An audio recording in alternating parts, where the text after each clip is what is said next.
going on, everybody? So obviously I feel really bad because I think I mentioned this player, a pitcher from Corona High School, and Seth Hernandez, who was having a very successful, excuse me, junior season last year. And I forgot to mention that last year he was named a Gatorade Player of the Year in the state of California, which is pretty awesome when it comes to baseball.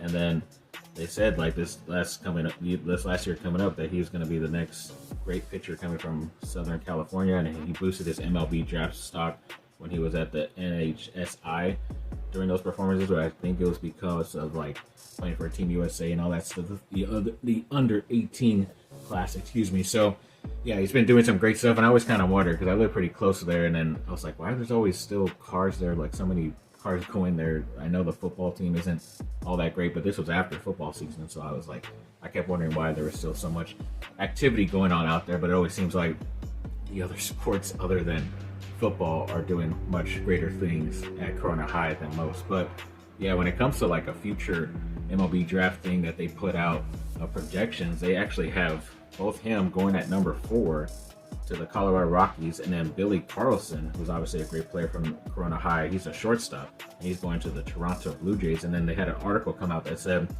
3 first-rounders from one high school, Corona High, seizes its chance to make history. And then it says, like, they talked about how they built up this program with one of their new coaches the past like 8 years, and then they have projected players to go in the first round with the pitcher Seth Hernandez, shortstop Billy Carlson, and the infielder Brady Ebel could also be a first round selection. And they also said there might be a 4th out there that could get in the first round too, if that's the case. But yeah, that's really awesome because I always go back to that movie Moneyball, where Brad Pitt's character when he was younger had the chance to go to Stanford on a full ride or jump to the MLB, and everybody considered him like a top 5 pick overall because he had those 5 tools, which is always what you want in one of those top players. And he ended up going that route. It wasn't the correct route for him. Doesn't mean that it's not going to be the correct route for these guys, especially if they're already projected. I mean, I can't remember the last time even anybody from like the Corona, Norco, with Centennial High School, Santiago, them getting selected that high.